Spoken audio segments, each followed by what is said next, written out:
우리가 인생을 살다 보면 지혜롭다라는 말을 참 많이 사용하기도 하고 듣고 싶어 하는 것도 같습니다. 지혜롭다라는 말 중에 우리가 분명히 알아야 할 것은 잊어야 할 것과 잊지 말아야 할 것을 구별함이 지혜롭다라는 것을 오늘 성경은 우리들에게 이야기합니다.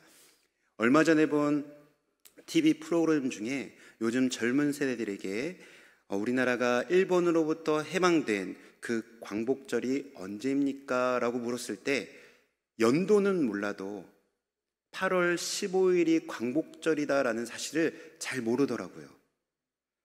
그리고 더 충격적이었던 사실은 북한으로부터 탈북한 한 강사가 단에서 칠판에다가 6.25라고 하는 단어를 쓰고 그것들을 설명하기를 시작했는데요.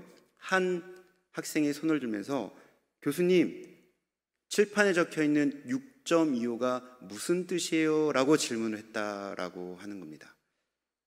여러분들, 우리의 삶 가운데 이렇게 중요한 일을 잊는 것을 우리는 지혜롭다라고 표현하지 않을 것입니다. 이렇게 몇 세대가 지나지 않아서 과거의 일을 완전히 잊어버리는 일이 어떻게 가능할까요? 그런데 오늘 본문에 보면 이와 같은 일들이 실제로 일어난 현장을 우리들에게 소개시켜 주고 있습니다.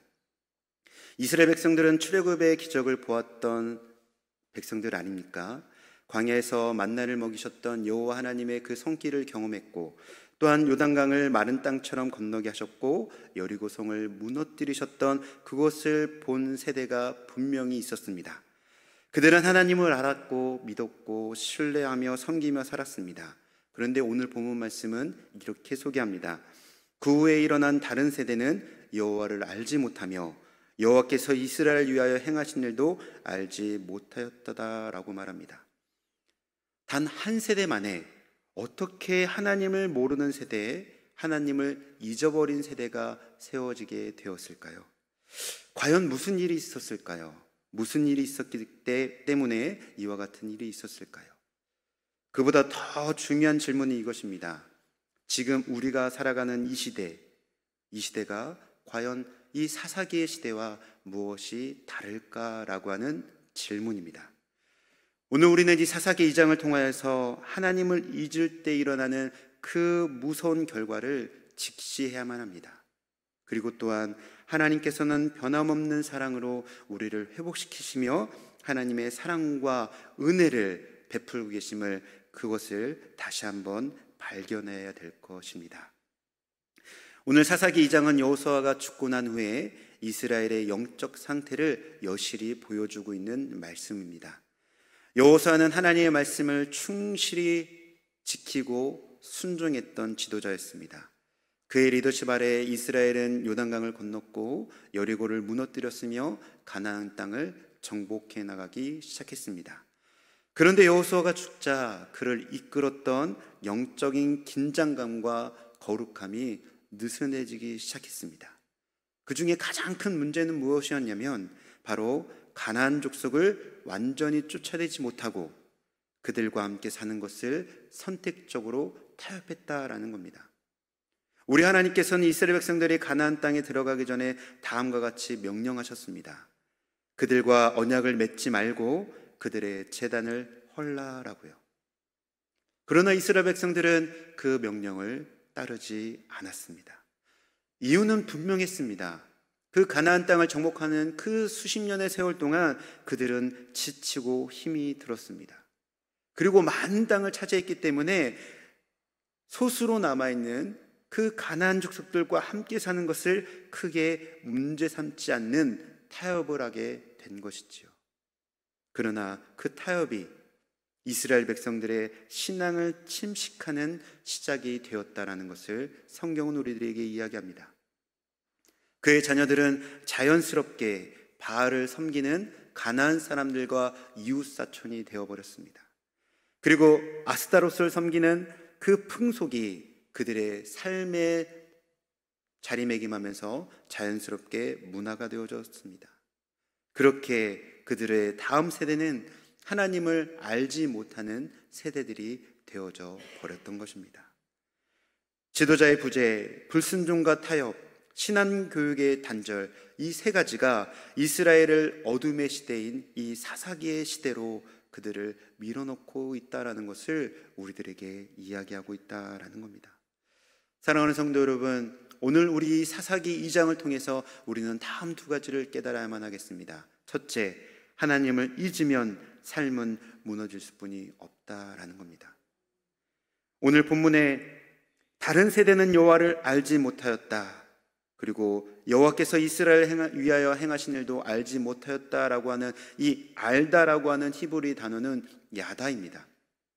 야다의 뜻은 단지 지식적으로 무엇을 아는 것을 말하는 것이 아니라 체험을 통해서, 관계를 통해서 얻어지는 것을 안다라고 할 때 이 야다라고 하는 뜻을 사용하는데요, 여기서 이스라엘 백성들이 여호와를 알지 못했다라고 하는 것은 바로 하나님과의 관계가 깨어졌다라는 것을 이야기합니다. 혹은 다른 말로는 영적으로 하나님을 등졌다라는 것을 이야기하고 있다라는 겁니다. 여호수아가 죽고 그들이 하나님의 말씀에 순종하지 않아 가나안 족속들과 같이 살기를 타협하는 그 순간 그들은 하나님을 잊어버린 민족이 되었다라는 것을 우리들에게 이야기하고 있다는 겁니다. 이스라엘 백성들은 하나님이 누구신지를 몰랐던 것이 아닙니다. 그들이 잊고 잊혀져 버린 것은 하나님이 더 이상 그들의 삶의 중심에 계시지 않는다는 것을 뜻하고 있다라는 겁니다. 하나님을 삶에서 밀어내고 눈에 보이고 당장 편리해 보이는 가나안의 우상들을 섬기는 삶으로 이스라엘 백성들은 살아가게 되었던 것이죠. 이스라엘은 더 이상 하나님이 나의 주인이 아니요 내가 삶의 주인이 되어버린 인본주의적인 삶을 시작하게 된 것입니다. 그 결과가 무엇입니까? 그들의 다음 세대가 바알과 아스타롯을 섬기는, 그리고 하나님의 법을 무시하고 도덕과 영성이 붕괴되어졌으며 적과 꿀이 오르는 그 평화로운 땅이 공동체가 분열되어지고 지파 간의 분열과 내전과 혼란이 끊이지 않는 안타까운 삶을 살아내게 되었다라고 하는 것입니다. 그래서 하나님은 이스라엘 백성들을 염려하시며 신명기 8장 11절에 이미 그들에게 경고하셨습니다. 내가 삼가 내 하나님 여호와를 잊지 아니하도록 하라라고요. 그럼에도 불구하고 그들은 하나님을 잊어버렸습니다. 결국 우상을 섬기는 삶으로 나아가는 안타까운 삶을 시작하게 되었다라는 것을 성경은 우리들에게 이야기합니다. 로마서 1장 21절에 이렇게 이야기합니다. 하나님을 알되 하나님을 영어롭게도 하지 아니하며 썩어질 사람과 새와 짐승과 기어다니는 동물 모양의 우상으로 바꾸었느니라 라고요. 바울은 이것을 하나님을 떠나버린 하나님의 백성들이 갖게 될 필연적인 타락이다라고 우리에게 이야기하고 있습니다. 사랑하는 성도 여러분, 하나님을 잊을 때, 그 하나님의 은혜를 우리가 잊고 살아갈 때 우리는 우상과 타협하는 삶을 살아낼 수뿐이 없다라고 성경은 우리들에게 경고하고 계십니다. 사랑하는 성도 여러분, 이 시간 말씀 앞에서 우리가 과연 기억할 것과 잊어야 할 것을 구별하며 살아가고 있는가? 그곳에 하나님은 계시는가? 이것들을 분별하며 살아갈 수 있는 저와 여러분 되시기를 주님의 이름으로 축복합니다. 하나님께서는 이스라엘 백성들이 바알과 아스라스를 섬기는 일로 인하여서 사사기 2장 14절과 15절에 보면 노략자들의 손에 그들을 넘기셨다라고 이야기합니다. 두 번째, 우리가 깨달아야 할 것은 무엇이냐면 하나님의 징계는 심판이 아니라 우리를 향하신 사랑의 부르심임을 우리는 또한 깨달아야만 하겠습니다. 하나님은 진노하셨습니다. 그분의 손이 백성들에게 재앙으로 나타났습니다. 표면적으로 보기에는 무섭고 가혹해 보이는 장면이 펼쳐집니다. 하지만 이 징계의 목적이 무엇인지를 우리는 분별해야만 한다라는 것이지요. 만약에 하나님께서 진정 이스라엘 백성들을 파멸하시겠다, 이 땅에서 다 지워버리시겠다라고 했다라고 한다면 사사기에 수많은 사사들을 보내시지 않았을 것입니다. 하나님의 사랑의 손길을 그치시고 그들을 다 진멸해 버리셨을 것입니다. 하지만 하나님은 끊임없이 사사들을 보내셔서 그들을 회복하셨고 그들을 구원하셨으며 하나님의 뜻이 무엇인지를 끊임없이 전해주셨다라는 겁니다. 하나님은 그 징계를 통하여서 하나님의 사랑의 은혜의 손길을 보여주셨음을 우리는 또한 깨달아야만 합니다. 히브리서 12장 6절과 11절의 내용은 이렇습니다. 주께서 그 사랑하시는 자를 징계하시고 징계는 다 받는 것이거늘 그 징계는 우리로 하여금 그의 거룩하심에 참여하게 하려 하심이다 라고 히브리 기자는 신약시대를 살아가는 우리들에게 때로는 우리의 삶 가운데 일어나는 하나님의 징계를 그렇게 풀어내고 있다라고 하는 겁니다. 징계는 하나님이 우리를 미워하셔서 주시는 것이 아니라 우리를 온전하게 하시기 위해서, 거룩하게 하시기 위해서 우리에게 보여주시는 하나님의 사랑이심을 이 시간 깨달으시기를 주님의 이름으로 간절히 축복합니다. 우리가 죄 가운데 있을 때 아무런 징계도 없다면 그건 하나님의 자녀가 아니라는 증거라고 히브리 기자는 우리들에게 이야기합니다. 사랑하는 성도 여러분, 우리의 삶 가운데 징계가 있으십니까? 그로 인해 때로는 넘어지고 때로는 버거워서 하나님 앞에 안타까운 마음을 드러낼 때가 있으십니까? 그를 통하여서 하나님께서 우리에게 행하시는 그 은혜를 다시 한번 바라보시면서 소망 가운데 거하실 수 있는 저와 여러분 되시기를 주님의 이름으로 간절히 축복합니다. 성경에 보면 이 사랑이라고 하는 단어를 사용할 때 헤세드라고 하는 히브리어를 사용하는데요, 이 헤세드라고 하는 단어에는 여러 가지 의미를 담고 있습니다. 대표적으로 은혜, 자비, 인자, 그 중에 오늘 본문을 통해서 우리가 깨달아야 될 이 하나님의 사랑은 언약을 지키시는 신실한 사랑임을 우리는 다시 한번 깨달아야만 하겠습니다. 사사기 2장을 통해서 하나님의 사랑은 이 헤세드의 사랑을 우리들에게 보여주고 있습니다.